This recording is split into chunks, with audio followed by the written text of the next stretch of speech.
வணக்கம் நேயர்களே, எல்லாரும் ரொம்ப ஆரோக்கியமாகவும் சந்தோஷமாக இருப்பீங்கன்னு நினைக்கிறேன். ஏன்னா கடந்த நாட்களில் நம்ம நிறைய யோகா பயிற்சிகள் பண்ணிகிட்டு இருக்கோம். நீங்களும் தொடர்ந்து செய்கிறீங்க அப்படிங்கிறதுல எந்த ஒரு டவுட்டும் இல்லைன்னு நினைக்கிறேன். ஸோ அது ரொம்ப சந்தோஷமான ஒரு விஷயம், தொடர்ந்து செய்யுங்க. இன்றைக்கி நம்ம பார்க்க போகிற டாபிக் என்ன அப்படின்னு பார்த்தீங்கன்னா, போஸ்ட்நாட்டல் யோகா. குழந்தை பெற்றெடுத்த மகளிருக்கான யோகா. ஏன்னா குழந்தை பெற்றதுக்கப்புறமா பார்த்திங்கன்னா சில வேலைகள் செய்கிறது ரொம்ப கஷ்டமாக இருக்கும் இல்லையா? ஸோ அதன் மூலிமா அவங்க வெயிட் கெயின் பண்ணுவாங்க, அந்த மாதிரிலாம் நிறைய சொல்லுவாங்க. ஸோ அதுக்கு கூடாது அப்படிங்கிறதுக்காக தான் இந்த மாதிரி சின்ன சின்ன பயிற்சிகள். ஸோ நம்ம இன்ஸ்ட்ரக்டர் ரொம்ப அழகாக இதில் சொல்லித்தராரு. இந்த பயிற்சிகளை நீங்கள் செய்யும்பொழுது உங்களுடைய உடல் ஆரோக்கியமும் சரி, உங்களுடைய மன வலிமையும் சரி ரொம்பவே நல்லாயிருக்கும். வாங்க அதை பார்ப்போம்.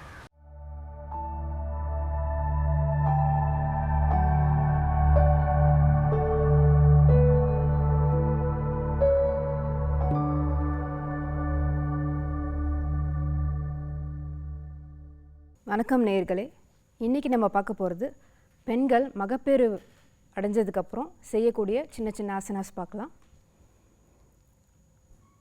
உங்கள் 2 கைகளையும் உங்கள் 2 முட்டிகளை வச்சு உங்கள் முதுகெலும்பை நல்லா மேலே நிமித்தி கண்களை மூடி உங்கள் மூச்சை கவனிக்கணும்.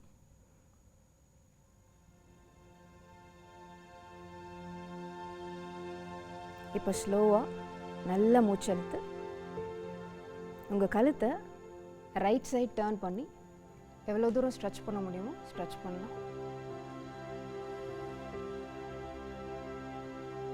அதே மாதிரி லெஃப்ட் சைட்.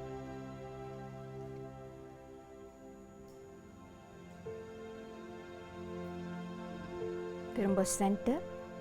இப்போ நல்ல மூச்செழுத்து உங்கள் தலையை மேலே லிஃப்ட் பண்ணும்.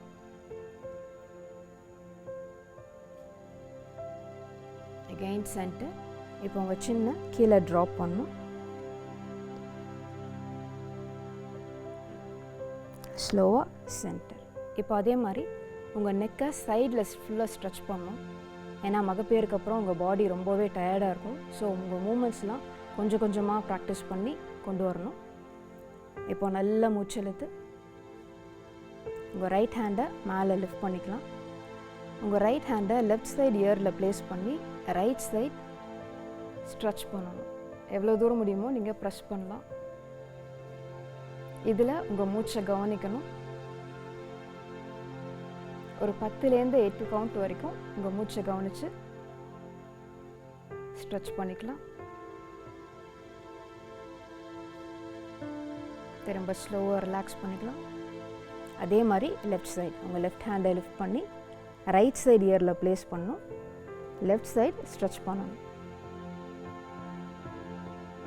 உங்கள் மூச்சை நல்லா கவனிக்கணும்.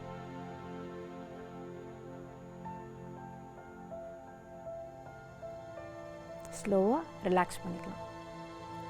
அடுத்து நம்ம பார்க்க போகிறது சைட் ட்விஸ்டிங். இதுக்கு உங்கள் ரைட் பாமை உங்கள் முதுகெலும்புக்கு நேராக பின்னாடி ப்ளேஸ் பண்ணி உங்கள் பாடியை ரைட் சைட் டர்ன் பண்ணி லெஃப்ட் சைடு நீங்கள் கேட்ச் பண்ணி ட்விஸ்ட் பண்ணணும்.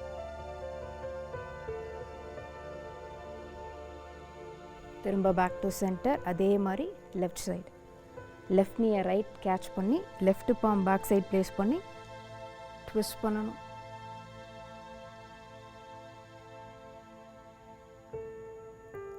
ஒரு 8 to 10 கவுண்ட்ஸ் வரைக்கும் 2 சைடுமே நீங்கள் ஸ்டே பண்ணலாம் நார்மல் ப்ரீத்திங்கில். Back to centre. ஓகே, இப்போது மகப்பேரில் 2 வகை இருக்குது. ஒன்று நார்மல் டெலிவரி, இன்னொன்று சி செக்ஷன். ஸோ நீங்கள் நார்மல் டெலிவரி பண்ணியிருந்தீங்கன்னா இந்த ஃபார்வர்ட் பெண்ட் பண்ணலாம். சி செக்ஷன்னா இதை அவாய்ட் பண்ணிக்கலாம். இதில் நல்ல மூச்செழுத்து உங்கள் 2 கையும் கீழே ப்ளேஸ் பண்ணி ஃப்ரண்ட்டில் எவ்வளோ தூரம் முடியுதோ நீங்கள் வாக் பண்ணலாம். Just forward bending.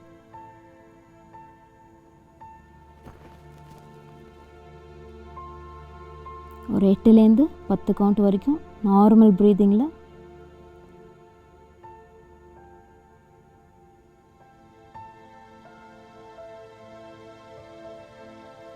ஸ்லோவாக ரிலாக்ஸ் பண்ணிக்கலாம்.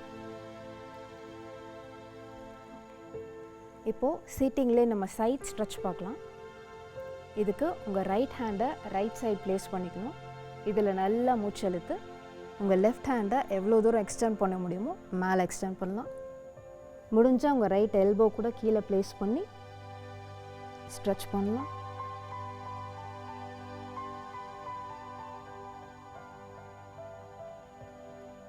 ஸ்லோவாக இன்ஹேல் பண்ணி அதே மாதிரி left side. Right hand extend பண்ணலாம். முடிஞ்சால் உங்கள் எல்போ கீழே ப்ளேஸ் பண்ணலாம்.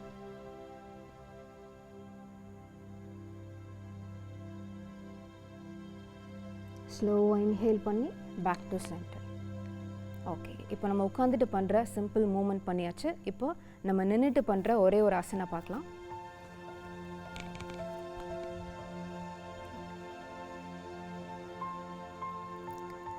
இப்போ நம்ம பார்க்க போகிறது திரிகோணாசனா. இதுக்கு உங்கள் 2 காலையும் சைடில் ஸ்ட்ரெச் பண்ணிக்கணும். இப்போ உங்கள் ரைட் ஃபீட்டை ரைட் சைட் டர்ன் பண்ணி உங்கள் 2 கையும் சைடில் எக்ஸ்டர்ன் பண்ணிக்கலாம். இதில் நல்லா மூச்சு இழுத்து மூச்சை விடும் போது நீங்கள் ஃபார்வர்ட் பெண்ட் பண்ணணும். உங்கள் ரைட் ஆங்கிளையோ இல்லை முட்டியோ கேட்ச் பண்ணி உங்கள் லெஃப்ட் ஹேண்டை பார்க்கணும் மேலே.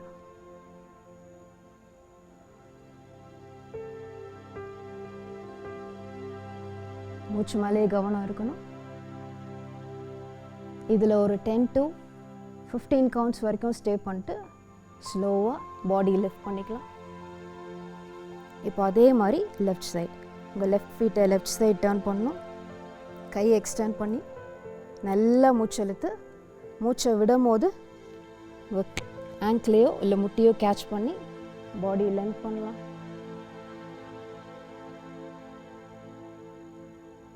இது பண்ணுறது மூலிமா உங்கள் கால் முட்டி வலி, உங்கள் பேக் பெயின் எல்லாமே க்யூர் ஆகும். நல்லா மூச்சு இழுத்து பாடி லிஃப்ட் பண்ணிக்கலாம். இப்போ நம்ம லெக் ரைசிங் பார்க்க போகிறோம். அதுக்கு கீழே படுத்துக்கலாம்.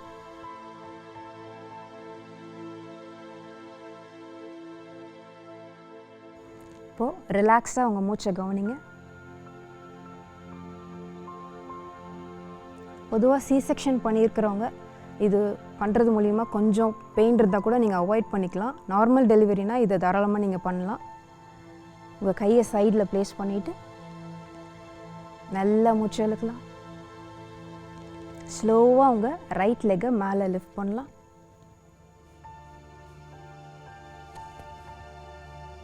மூச்சை விடும் போது காலை ஸ்லோவாக கீழே ப்ளேஸ் பண்ணலாம். இது மாதிரி ரைட் லெக்கே ஒரு 8 to 10 டைம்ஸ் நீங்கள் ப்ராக்டிஸ் பண்ணலாம். Inhale,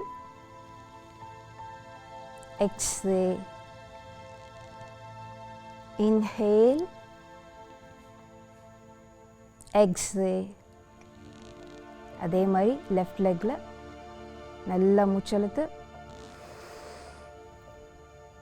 exhale, inhale, exhale. Okay, இப்போ உங்களுக்கு முடிஞ்சால் மட்டும் நீங்கள் 2 காலையுமே ட்ரை பண்ணலாம். பொதுவாக டெலிவரிக்கு அப்புறம் ஒரு 8 வீக்ஸ்க்கு அப்புறம் தான் இது பண்ண முடியும். அதையும் நான் மென்ஷன் பண்ணுறேன். இப்போ நல்லா மூச்செழுத்து உங்கள் 2 காலையுமே மேலே லிஃப்ட் பண்ணலாம். மூச்சை விடும் போது கீழே ட்ராப் பண்ணிடலாம். இந்த ஆசனா 1 டைம் மட்டும் பண்ணுறது பெஸ்ட்டு. நீங்கள் டேஸ் போக போக நிறைய ப்ராக்டிஸ் பண்ணலாம். அடுத்ததாக நம்ம பார்க்க போகிறது சேது பந்தாசனா. உங்கள் முதுகெலும்பு, உங்கள் கால், முட்டி எல்லாமே உங்கள் லோயர் பாடி ஃபுல்லாகவே ஸ்ட்ரென்தன் ஆக்கும் இந்த ஆசனா. உங்கள் நீஸை செப்பரேட் பண்ணிவிட்டு உங்கள் கையை கீழே அப்படி ப்ளேஸ் பண்ணிக்கலாம். இப்போ நல்லா மூச்செழுத்து உங்கள் ஹிப்பை லிஃப்ட் பண்ண போகிறோம்.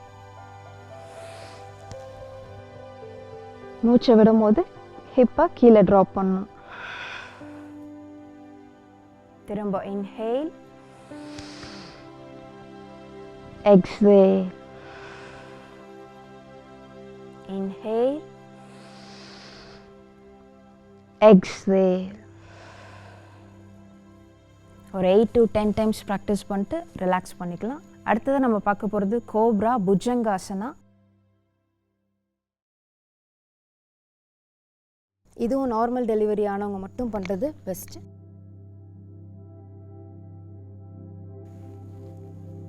ஓகே, இப்போது உங்கள் 2 காலையும் பின்னாடி ஜாயின் பண்ணிவிட்டு உங்கள் 2 கையும் உங்கள் செஸ்ட்டோட சைடில் ப்ளேஸ் பண்ணிக்கலாம். உங்கள் சின்ன கீழே ப்ளேஸ் பண்ணிவிட்டு இப்போ நல்லா மூச்செழுங்க. உங்கள் பாடியை லிஃப்ட் பண்ணலாம். ஜஸ்ட் உங்கள் செஸ்ட் வரைக்கும் தான் லைட்டாக, கையில் எந்த விதமான ப்ரெஷரும் இல்லாமல் முடிஞ்ச அளவு லிஃப்ட் பண்ணணும். திரும்ப எக்ஸேல் டவுன்,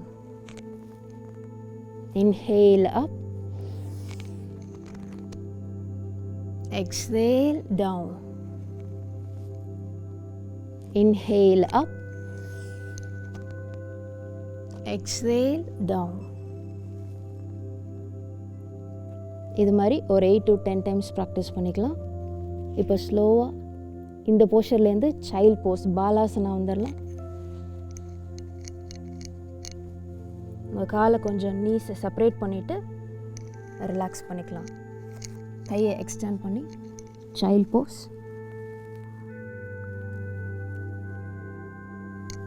அடுத்ததாக நம்ம ப்ரீத்திங் ப்ராக்டிஸ் பார்க்கலாம்.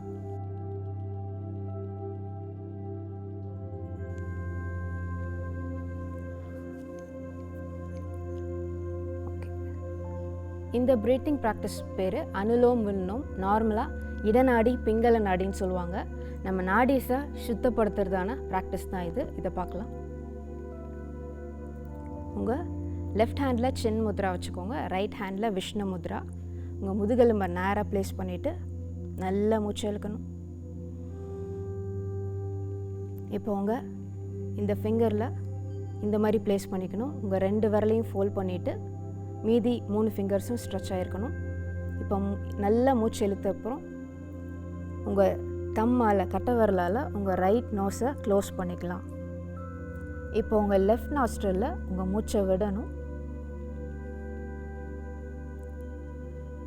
திரும்ப உங்கள் லெஃப்டில் மூச்சு இழுத்து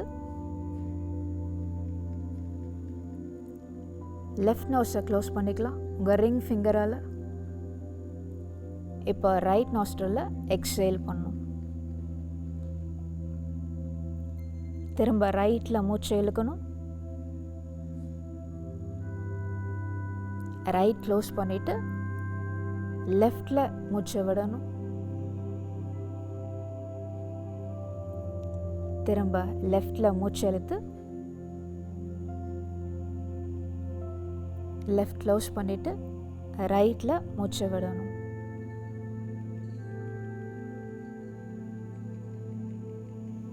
இந்த மாதிரி ஒரு 15 மினிட்ஸ் நீங்கள் ப்ராக்டிஸ் பண்ணலாம். இது பண்ணுறது மூலிமா உங்களுக்கு இருக்கிற ப்ரெஷர், அப்புறம் டெலிவரிக்கு அப்புறம் இருக்கிற ஒரு டிப்ரெஷன், ஸ்ட்ரெஸ் எல்லாத்தையுமே நீங்கள் பேலன்ஸ்டாக வச்சுக்க முடியும். ஏன்னா உங்களுக்கு ஒரு குழந்தை இருக்குது, அதையும் நீங்கள் பீஸ்ஃபுல்லாக ஹாப்பியாக வச்சுக்கணும். அதுக்கு உங்கள் மைண்டும் பாடியும் சப்போர்ட் பண்ணால் மட்டுமே தான் முடியும். ஓகே, இந்த நிகழ்ச்சி உங்களுக்கு பயனுள்ளதாக இருக்கும்னு நம்புகிறோம். மீண்டும் ஒரு இன்ட்ரெஸ்டிங்கான நிகழ்ச்சியில் சந்திப்போம். நன்றி, வணக்கம். நேரில் அனைவருக்கும் இது ரொம்பவே யூஸ்ஃபுல்லாக இருந்திருக்கும்னு நினைக்கிறேன். ஏன்னா இந்த மாதிரி காலகட்டங்களில் இந்த மாதிரி சிம்பிளான எக்ஸசைஸ் செய்யும் பொழுது ரொம்பவே அவங்களுடைய உடல் ஆரோக்கியத்துக்கு சப்போர்ட்டிவாக இருக்கும் அப்படிங்கிறதுல எந்த ஒரு டவுட்டும் இல்லை. ஸோ நம்ம இன்ஸ்ட்ரக்ட் பண்ண மாதிரி எந்தெந்த காரியங்களை எந்தெந்த டைமிங்ஸோடு செய்யணுமோ அதை மாதிரி செய்யுங்க. ரொம்ப ஸ்ட்ரெயின் பண்ண வேண்டாம். யார் யார் செய்யணும், யார் யார் இதை தவிர்க்கணுன்றதையும் இதில் ரொம்ப அழகாக அவர் சொன்னார் இல்லையா? ஸோ அதையும் நீங்கள் ஃபாலோ பண்ணுங்கள். எல்லாரும் நல்ல உடல் ஆரோக்கியத்தோடும் மன ஆரோக்கியத்தோடும் வாழ வாழ்த்துக்கிறோம். மீண்டும் ஒரு அடுத்த நிகழ்ச்சியில் ஒரு அடுத்த டாப்பிக்கோடு உங்கள் அனைவரையும் சந்திக்கிறேன். வாழ்க நலமுடன்.